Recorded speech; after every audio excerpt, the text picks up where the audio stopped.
이번 주 토요일입니다. 이번 주 토요일 제가 지난주에 광고를 잘못한 것 같아요.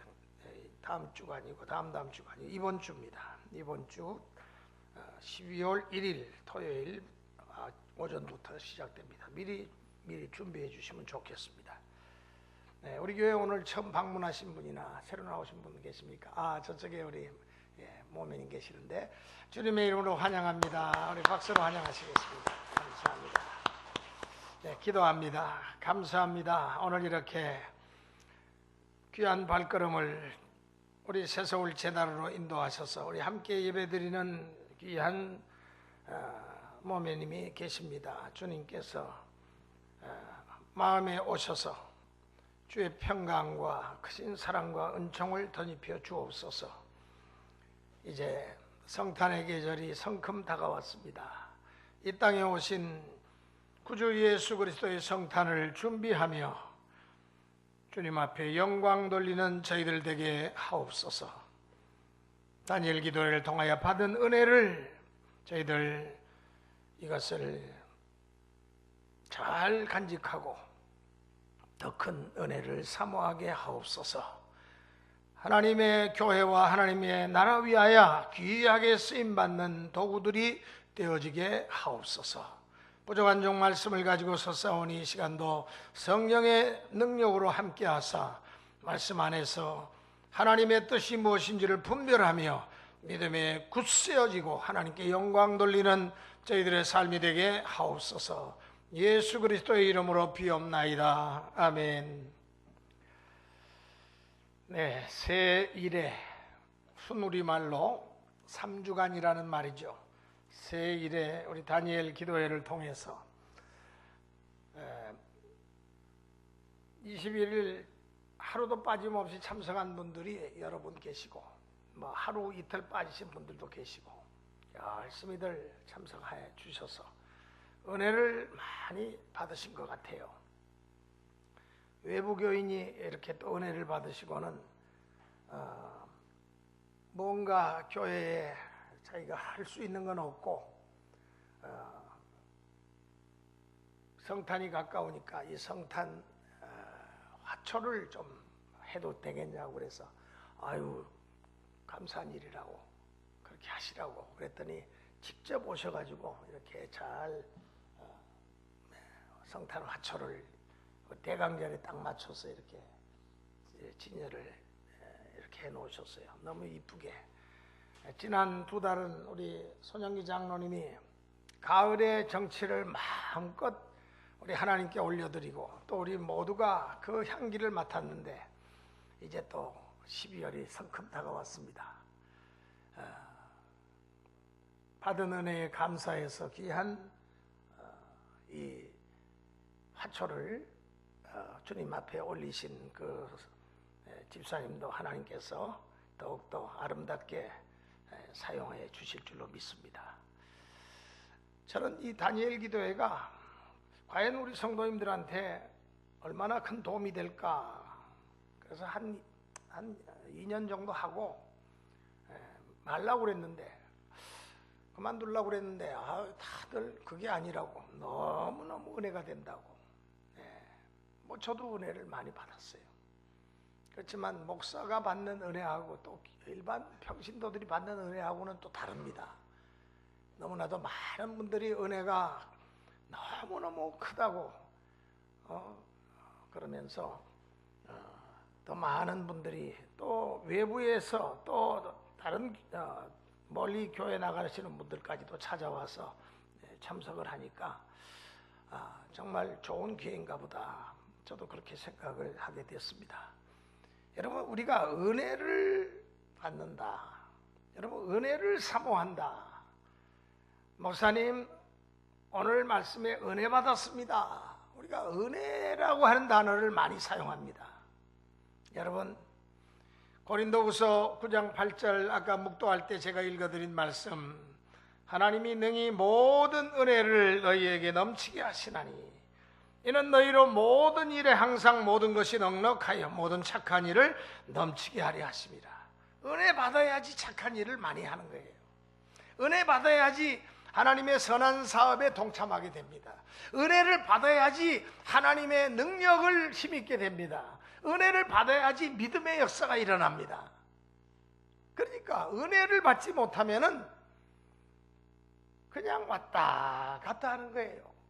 몸이 건조한 신앙생활이 연속되는 것입니다. 그렇기 때문에 우리는 은혜를 사모하고 은혜를 받아야 한다는 말씀입니다. 특별히 오늘 읽은 본문 시편 51편은 다윗이 밧세바를 범하고 범죄한 뒤에 예언자 나단이 그를 찾아왔을 때 그가 뉘우치고 지은 시다라고 하는 주석이 붙어있는 시입니다. 시편에 편찬된 시가 150편 가까이 150편이나 되지만은 특히 많은 신앙인들이 시편 51편을 중요하게 여기는 것은 이 시편 51편이 바로 은혜의 통로, 하나님의 은혜를 어떻게 받는가 하는 해답이 확실하게 기록되어 있는 말씀이기 때문에 과거에도 그랬고 이 시대에도 그렇고 신앙생활을 하는 많은 성도들, 성경을 사랑하는 많은 성도들이 이 시편 51편을 통해 가지고 은혜를 받게 되는 것입니다. 우리가 흔히 하는 말이 은혜 받기를 원합니다 라고 말을 하지요. 사실 은혜 받을 기회가 없는 게 아니에요. 북한 지하교회 교인들은 목숨을 걸고 신앙생활을 합니다. 발각되면 죽어요. 총살입니다. 운이 좋으면 수용소에 가서 평생 개돼지보다 못한 짐승 같은 삶을 삽니다. 거기서 거의 대부분이 죽어요. 하루 한 끼밖에 안 주니까 그것도 옥수수 강냉이 그것도 몇 그램밖에 안 주니까 그거 먹고 어떻게 삽니까? 그러니까 쥐도 잡아먹고 온갖 것을 다 닥치는 대로 자연에서 그것을 구해가지고 어떻게든지 살려고 몸부림을 칩니다.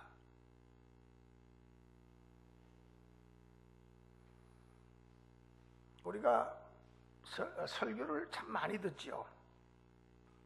주일 예배 설교, 수요 예배 설교, 금요 예배 설교는 물론이고 새벽기도 나오시는 분은 새벽기도 설교까지 아마도 1년에 100번 이상의 설교를 듣습니다. 제대로 예배를 참석하신 분들은.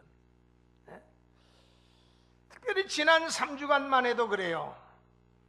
매일매일 강사가 바뀌면서 정말 우리 주변에 큰 은혜 받았다는 분들이 강사로 나와서 설교하고 간증을 하는데 하루도 은혜가 쏟아지지 않는 날이 없었어요. 다 은혜를 받았어요. 문제는 설교를 함께 앉아서 들어도 하나님의 은혜를 많이 받는 사람이 있고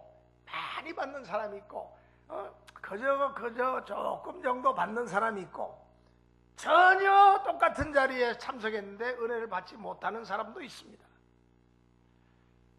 그 차이가 도대체 어디서 기인한 걸까요?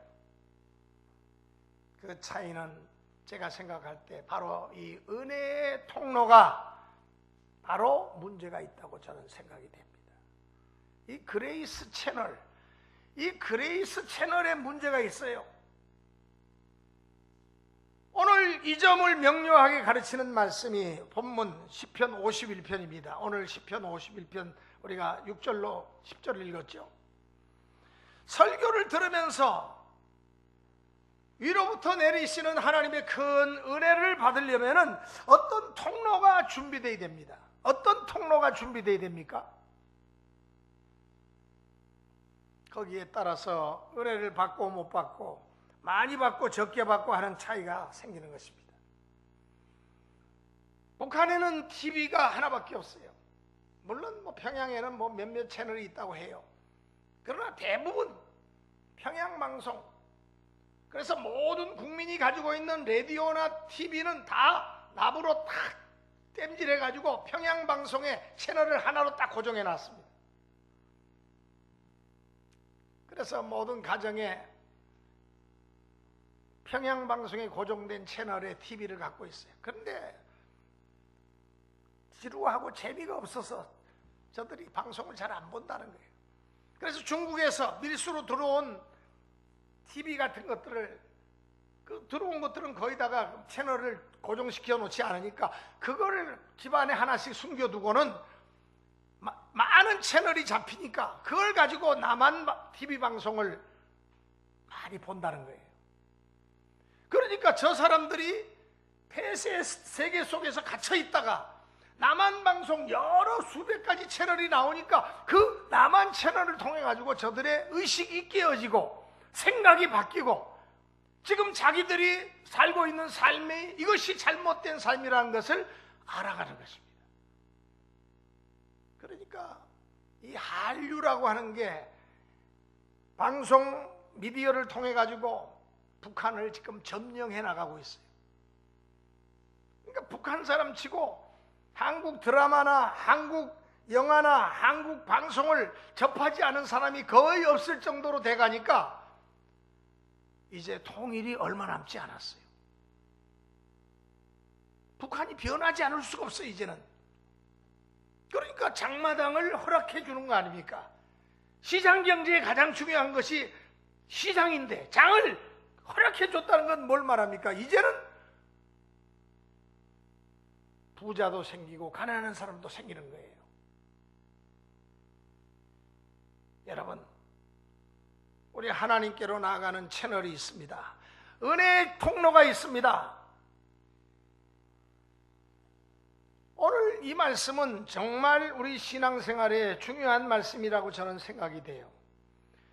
내가 아직까지 은혜의 채널, 이 그레이스 채널을 내가 아직까지도 갖고 있지 못한다고 할 것 같으면 얼마나 신앙생활이 무미건조하고 재미없는 신앙생활을 할까요?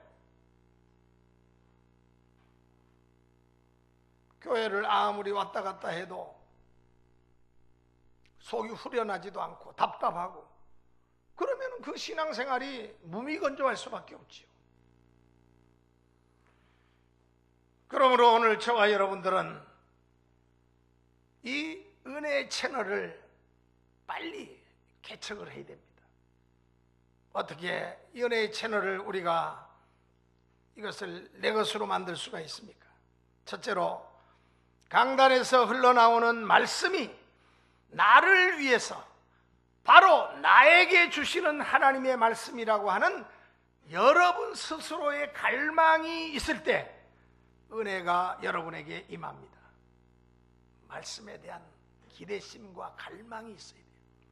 그러니까 북한의 한국 TV, 한국 채널을 통해 가지고 한국 TV 본 사람은 목숨을 걸고 봅니다.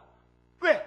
재밌으니까, 신세계가 열리니까, 꿈에도 생각하지 못했던 새로운 세계가 열리니까 목숨 걸고 보는 거예요. 은혜의 채널이 열리게 되면은 여러분들도 그렇게 됩니다.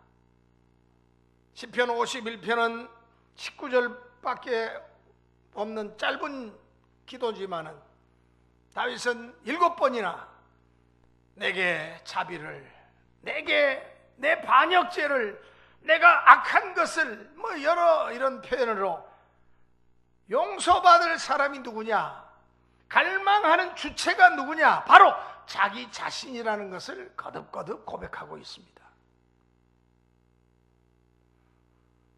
저는 1년에 한두 번 정도 가끔 교우들에게 예배 마치고 나가다가 목사님 속삭이듯이 오늘 설교는 저를 위해서 준비해 주신 말씀 같아요. 은혜 받았습니다. 그러고 나가시는 분들이 가끔 있어요. 여러분, 내가 받은 은혜를 목사님에게 고백하지 않고는 견딜 수가 없어서, 그러니까 그분은 은혜를 갈망했기 때문에, 은혜 받을 준비가 되어 있었기 때문에 은혜를 받은 거예요. 남의 얘기가 아니라 나에게 주시는 하나님의 말씀으로 듣는 개개인의 이 갈급함이 있었다는 이야기입니다. 이런 사람에게 하나님은 은혜의 문을 활짝 열어주십니다. 하나님이 주시는 은혜를 받게 되면요, 기도하지 못하고는 견딜 수가 없어요. 막 부르짖고 기도합니다. 방언하고 기도합니다. 막 몸부림치면서 기도합니다. 하나님의 은혜가 내게 임하면은 견딜 수 없는 마음에 막 간절함이 생기거든요. 근데 어떤 분은 저 설교, 오늘 목사님 저 설교는 이웬수, 내 남편이 들어야 될 설교야. 아니야, 저 아무개 김집사, 이집사가 들어야 돼. 어떻게 속 후련하게 목사님이 저 이집사, 김집사가 마침 있는데 저 설교 꼭 들어야 돼. 잘 들었어. 남의 얘기가 아니에요. 남의 얘기처럼 그렇게 하면 안 됩니다. 남의 얘기처럼 설교를 들으면 은혜가 내게 안 되죠. 내 안에 내 갈망이 없는 그런 사람은 천사가 와서 우리 앞에서 설교를 한다 할지라도 절대로 은혜 못 받아요. 영국이 낳은 위대한 설교자 찰스 스펄전이라고 하는 목사님이 계셨습니다. 영국에서 태어났지만 그는 본래 프랑스 사람이에요. 자기 할아버지가 프랑스 위그노 출신입니다. 위그노는 바로 켈빈주의자를 말해요. 장로교 켈빈주의자를 프랑스에서는 위그노라고 부르는데, 그러니까 이 스펄전 목사님의 할아버지, 정조 할아버지부터 자기 아버지까지 다 목사님이에요. 정통주의, 복음주의, 장로교 신앙을 갖고 있었는데, 이 스펄전 목사님은 침례교 신앙, 또 침례교 복음적인 신앙을 갖고 침례교 목사가 됐습니다. 그는 17살 때부터 설교를 했다고 그래요. 그러다가 그 설교가 너무너무 은혜가 되니까 많은 사람이 이 스펄전 목사님의 교회에 몰려들기 시작했어요. 나중에는 교회를 도무지 또 어떻게 그 교인들을 받을 수 없을 만큼 되다 보니까, 그래서 교회를 크게 지었습니다. 다른 데로 장소를 옮겨가지고, 그래서 교회 이름을 메트로폴리탄 타버나클이라 그렇게 불렀어요. 그가 그 교회에서 31년 이상을 설교했는데, 항상 그 시대에, 요즘 같은 시대가 아니에요. 요즘은 뭐 세계 인구가 75억을 넘었다고 그러는데, 그 시대에는 세계 인구가 20억도 안 됐을 때 25억 정도 됐을까. 평균 교인들이 5,000명 이상을 주례했답니다. 그러니까 뭐 영국에서는 뭐 런던에 그런 그 교회가 있다고 그러는 게 엄청난 아주 뭐 큰 뉴스였죠. 그래서 너도 나도 많은 크리스찬 관계자들과 기자들과 많은 사람들이 도대체 이 교회가 어떻게 이렇게 부흥을 하는가 궁금해져 가지고 와서 기사를 좀 쓰려고 찾아오는 사람이 많았어요. 신학생들도 많이 오고 다른 교회 목사님들도 많이 오고. 그래서 어느 날 기자들이 몇 명이 목사님 교회를 취재하고 싶습니다. 그러면서 평일날 우리가 한번 가서 목사님 면담을 좀 인터뷰 좀 해도 될까요? 그러니까 이 찰스 스펄전 목사님이 이렇게 말했어요. 주일날 오십시오. 아니 주일날은 예배가 있지 않습니까? 아니 내가 보여주고 싶은 게 있으니까 주일날 오라는 거예요. 나에게 인터뷰하고 여러분들이 싶은 이유가 우리 교회가 왜 이렇게 엄청나게 크게 부흥되는가 그걸 알려고 하는 거 아닙니까? 예, 그렇습니다. 그럼 주일날 오시오. 그래서 기자들이 주일날 갔어요. 몇 시에 갑니까? 아침 10시에 오라는 거예요. 아니 예배는 11시인데 그러니까 10시에 오면 내가 보여주겠다고. 그래서 기자들이 10시에 맞춰가지고 갔습니다. 목사님 기다리고 있다가 잘 따라오시오. 교회 그 지하실로 내려갑니다.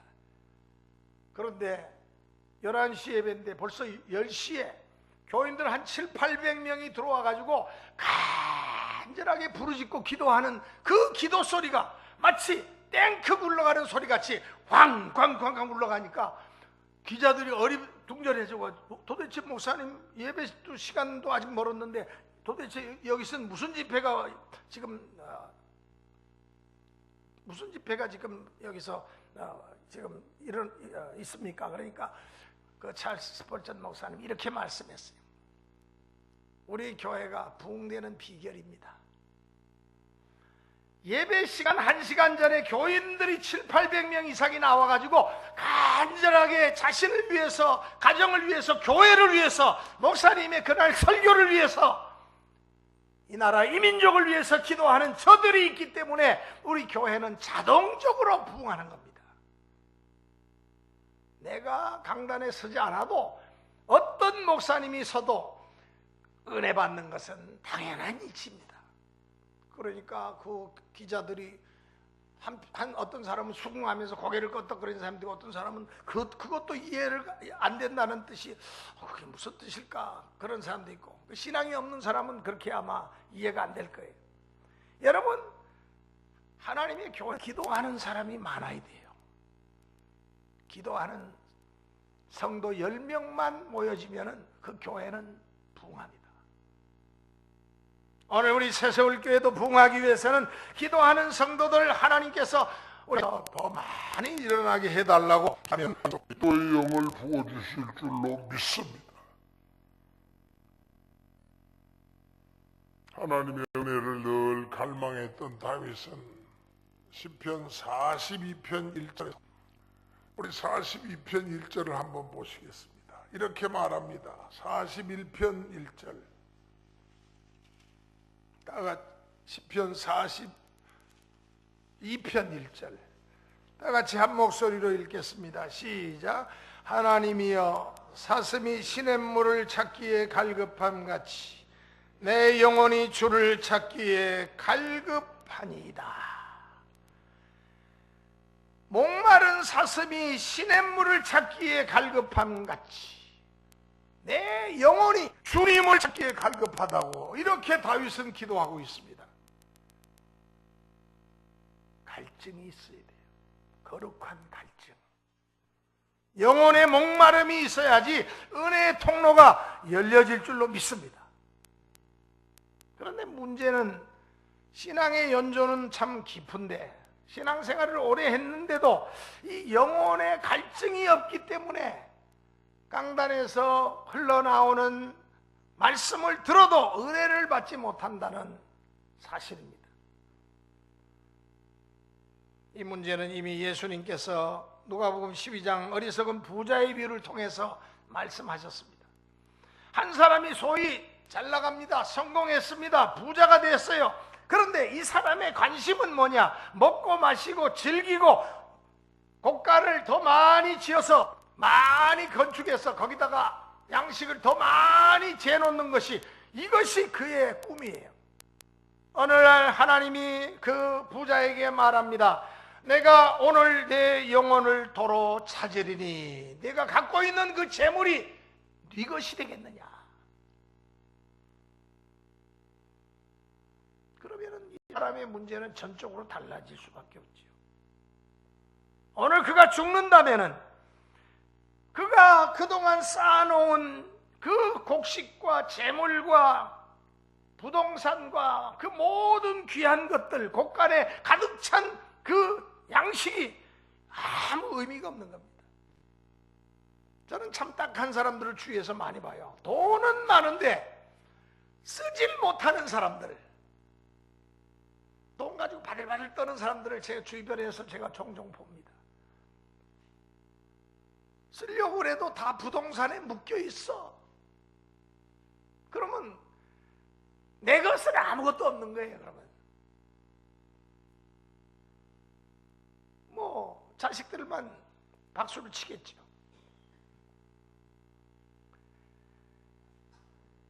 이 비유에서 우리 예수님은 자기 영혼에 관심 없는 자를 뭐라고 말씀하셨습니까? 하나님께 대하여 인색한 자다라고 표현을 하셨어요. 아주 재밌는 표현을 하셨어요. 자기 영혼에 관심 없는 것을 하나님께 대해서 인색한 자다. 하나님을 믿는다고 해도 자기 영혼에 갈증이 없는 자는 하나님께 대해서 인색한 자입니다. 하나님을 없이 여기고 있다는 이야기입니다. 내 영혼을 소중히 여기고 염려하는 이 영적 갈등이 있는 사람에게 설교와 예배를 통해서 하나님의 은혜가 우리에게 임한다는 사실입니다. 여러분, 은혜를 받아야지 믿음이 생겨요. 은혜를 받아야지 믿음이 자랍니다.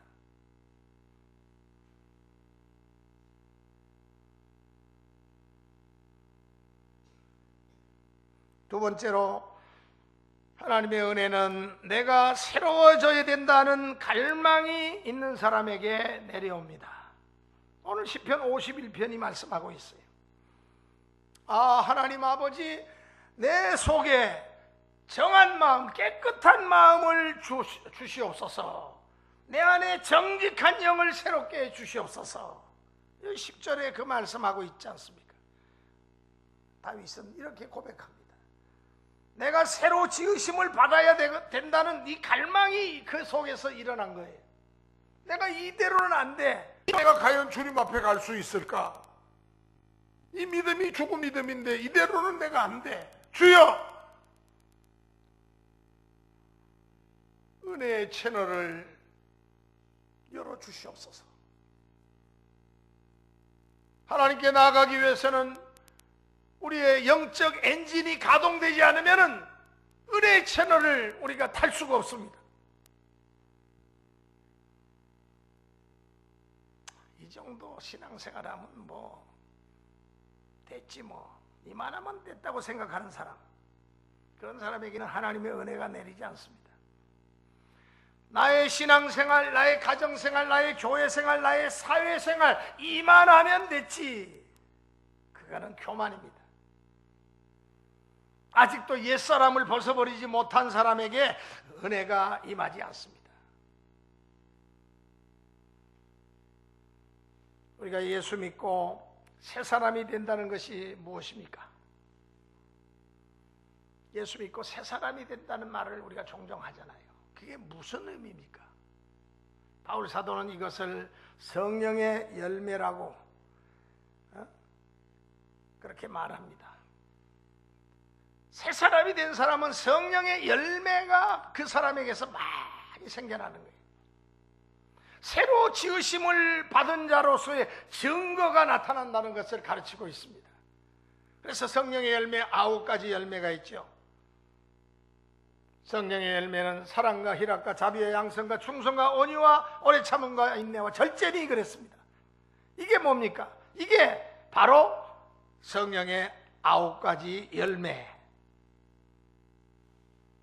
다윗은 새로 지으심을 받는다는 것을 이렇게 표현합니다.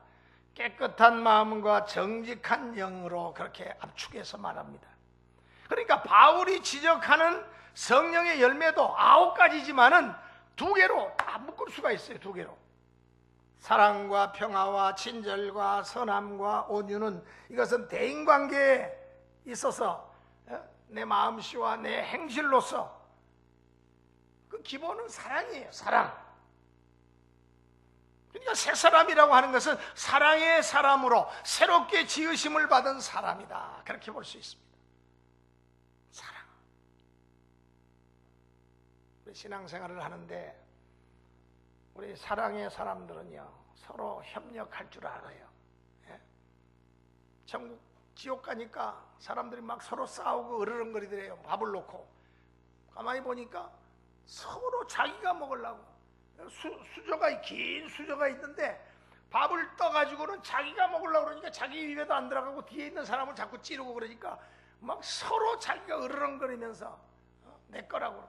근데 천국 가니까 큰 수저가 2개 있고 자기들이 딱 떠갖고는 상대방을 먼저 먹여주더래요. 그러니까 상대방도 또 떠서 먹여주고. 그러니까 서로 간에 사랑이 있으니까 협력이 되는 겁니다. 협력이 돼요. 은혜 받은 사람은 협력합니다. 은혜 받지 못한 사람은 혼자 놀아요. 여러분, 왕따가 얼마나 괴로운 줄 아십니까? 혼자서 외롭고 우울하고 답답해요. 그러면 안 돼요. 인생을 우울하게 살면 안 돼요. 어울려야 돼요. 여러분, 한문으로 협자, 하나 될 협자를 십자가 변에 힘력자가 앞에 위에 하나 있고 밑에 두 개가 있어요. 여러분, 십자가의 능력, 힘으로, 위에 있는 힘은 저는 사랑의 힘이라고 봅니다. 밑에 있는 두 개의 힘은 믿음의 힘과 소망의 힘이라고 저는 생각해요. 역자도 힘력자가 또 하나 크게 나와요. 이거는 성령의 능력이라고 봅니다. 그러니까 하나님의 은혜를 받은 사람이 협력할 줄 알고 서로 사랑할 줄 아는 거예요.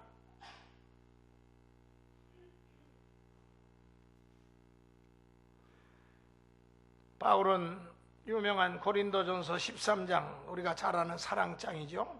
사랑장에서 천사의 말을 하고 모든 지식을 알고 산을 옮길 만한 믿음이 있다고 해도 사랑이 없으면 요란한 꽹과리와 같고 내가 아무것도 아니다라고 말하고 있습니다.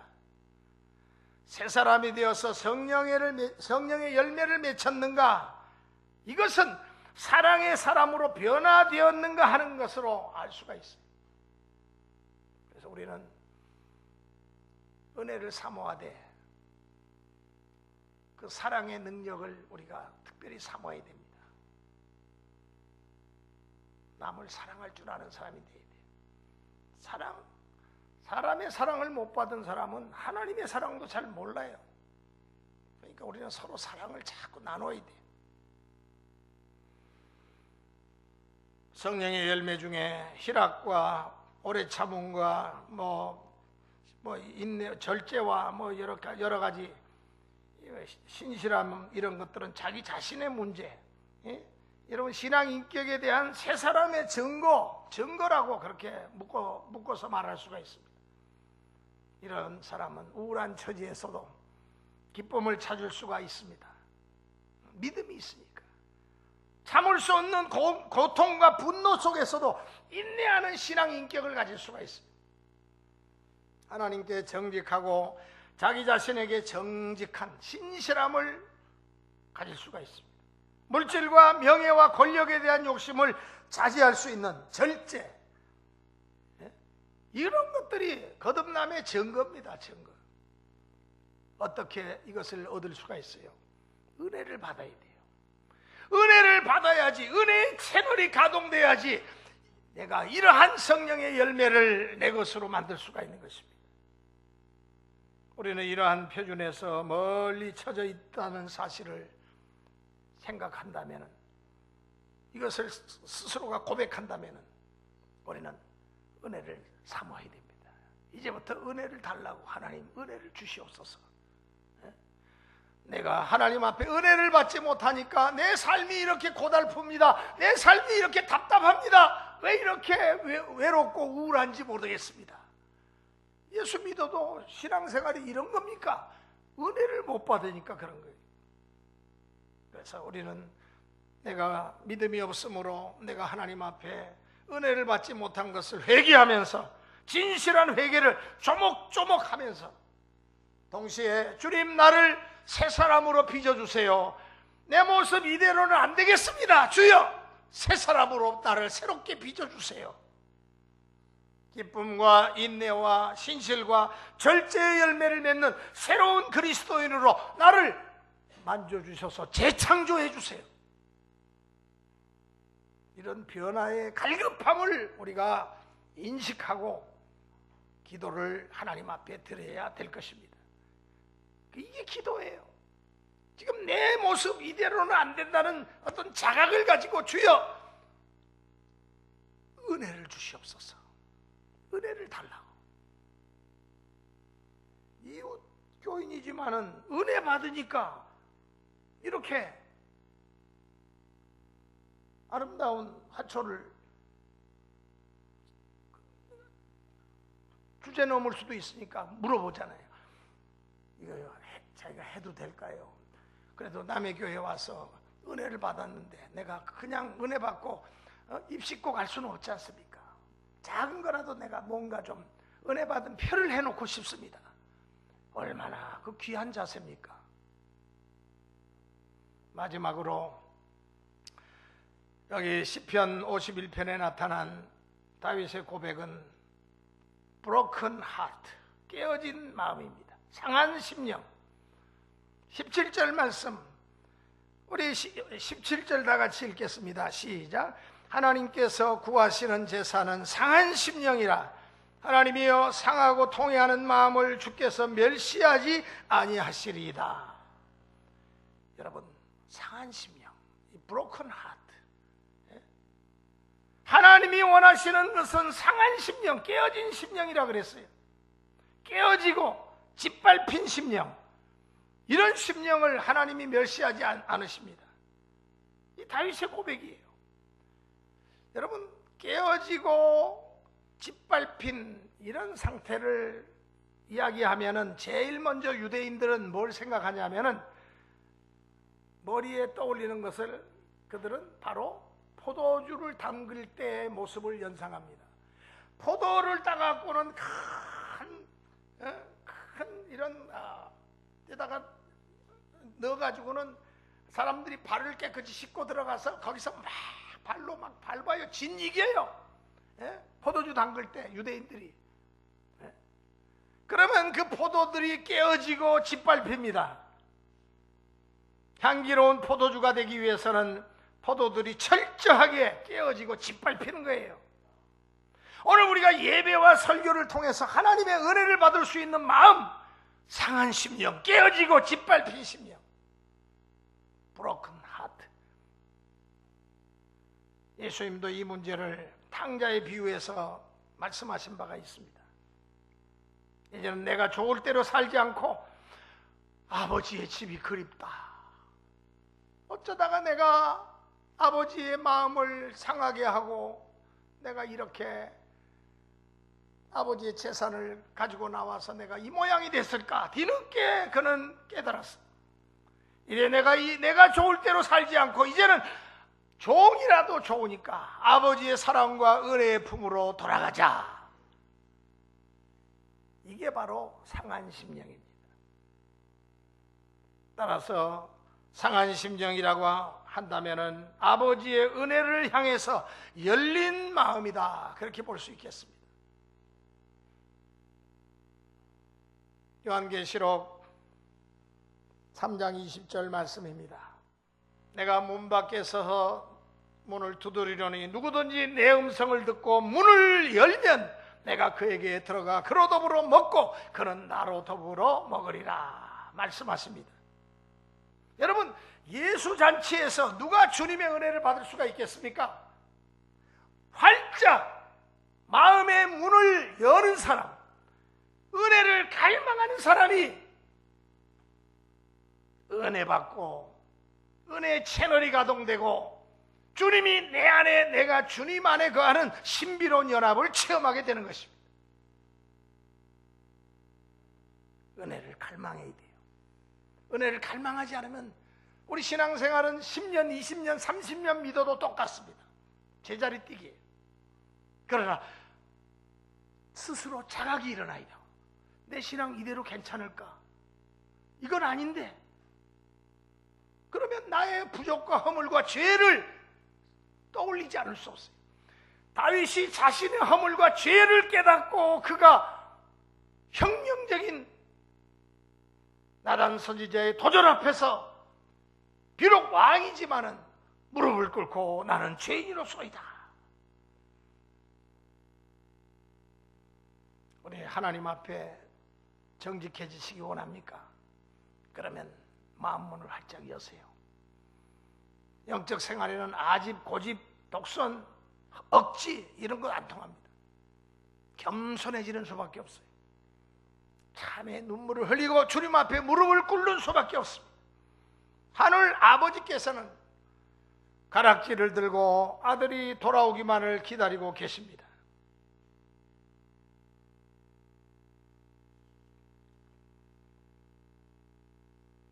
지난 3주간 다니엘 기도회를 통해서 우리는 정말 많은 도전을 받았어요. 참석하신 분들은 은혜들을 다 받으셨어요. 근데 여러 가지 형편과 처지와 환경과 상황에 의해서 마음은 온이로되 참석지 못하신 분들은 참 아쉽습니다. 다음에는 그 시간을 좀 조절을 해서라도 은혜 받을 수 있는 기회에 참석하시면 참 좋겠어요. 오늘 주님께서는 은혜를 주시고 우리 마음속에 이런 마음을 주십니다. 주여, 주신 은혜 감사합니다. 내가 받은 은혜를 무엇으로 보답하면 좋을까요? 은혜의 통로가 활짝 열려진 분들은 그렇게 기도를 해요. 주님, 내가 이 받은 은혜를 무엇으로 보답하면 좋을까요? 그러면 주님을 위해서 내가 뭔가 할 것들을 생각하는 것입니다. 그 은혜를 올바로 보답하기 위해서 우리가 조심해야 돼요. 은혜를 별로 그렇게 중요하지 않게 여기면 금방 은혜는 쏟아집니다. 그래서 우리 주님께서도 오병이어의 기적을 일으키시고 난 다음에도 그들이 기적이다라고 먹고는 끝났어요. 그런데 주님께서는 그 나무 부스러기, 작은 부스러기라도 다 거두라 그랬어요. 12광주리를 거뒀습니다. 주님 우리에게 주신 은혜의 부스러기 하나라도 헛되이 되기를 원치 않으신다는 이야기입니다. 이러한 뜻에서 이러한 하나님이 주시는 기적적인 은혜, 그러니까 우리가 은혜를 많이 받으면 받을수록 보답의 책임이 크다는 사실을 또한 우리는 생각을 해야 될 것입니다. 그래서 성경은 받은 은혜를 조심 없이 말라고 그렇게 권면합니다. 은혜를 헛되이 받지 말라고도 말씀합니다. 어떤 사람은 받은 은혜를 그저 별거 아닌 걸로 생각하고 갖다 버려요. 보답하지도 않고 심지어는 색욕거리로 바꾸는 자들도 있다고 그래 말했습니다. 바울은 은혜를 헛되이 받지 말라고 신신당부를 합니다. 은혜를 받고도 보답지 않는 자는 은혜를 마귀에게 빼앗기고 맙니다. 불쌍하게 됩니다. 그러므로 받은 은혜를 잘 우리가 조심스럽게 이것을 간직할 뿐만 아니라 더 큰 은혜를 바라보고 소망 가운데 더 많이 수고하고 더 많이 보답하고 더 많이 하나님 앞에 영광을 돌리는 그런 삶을 우리가 살아가야 되겠습니다. 다윗은 받은 은혜로 성실되게 나라를 다스리고 성전을 지으려고 모든 준비를 다 해놓았지 않습니까? 특별히 오늘 우리에게는 은혜를 사모하는 갈급함이 있어야 되겠다는 그러한 말씀을 다시 한번 드리면서 우리 모두가 주님 그 어느 때보다도 지금 우리가 살고 있는 이때는 은혜가 메마른 시대입니다. 주여 갈급하는 마음으로 부르짖는 종들에게 은혜를 주시겠다고 약속하셨사오니 저희들에게 은혜를 허락하여 주옵소서. 이와 같은 기도를 통해서 우리 함께 은혜의 강가로 나아가는 우리 믿음의 식구들이 다 되어주시기를 주의 이름으로 축원합니다. 기도하시겠습니다. 거룩하신 아버지 하나님 은혜를 감사합니다. 우리는 교회 생활을 10년, 20년, 30년 평생을 하면서도 은혜를 사모하는 열린 마음이 없이 변화된 삶을 살지 못했다면 이것은 분명히 우리 자신의 은혜의 통로가 막혀 있다는 문제인 것을 압니다. 이제 마음을 비우기를 원합니다. 하나님 앞에 정직해지고 마음문을 활짝 열고 신령한 영적 생활을 위해서 더욱더 나 자신을 쳐서 복종하는 믿음의 성도, 황무한 내 심령을 통해 자복하며 회개의 눈물을 흘리며 탕자와 같이 아버지의 집을 사모하는 저희들 되게 하여 주시옵소서. 예수 그리스도의 이름으로 비옵나이다. 아멘. 우리 다 같이 자리에서 일어나셔서 우리 주님 앞에 준비하신 예물을 드리고 제가 기도하고 축도하고 마치도록 하겠습니다. 433장.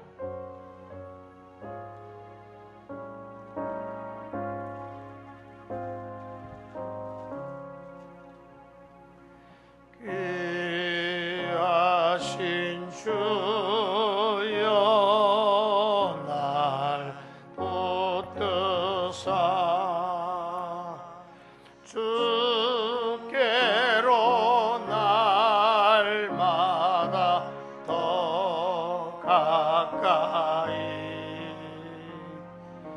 저 하늘나라 나 올라가 구주의 품을 안기어 영생의 복 받기워 합니다. 이 세상 물건 나 없어도 날마다 주께로 더 가까이 내 죄를 주께 다고하니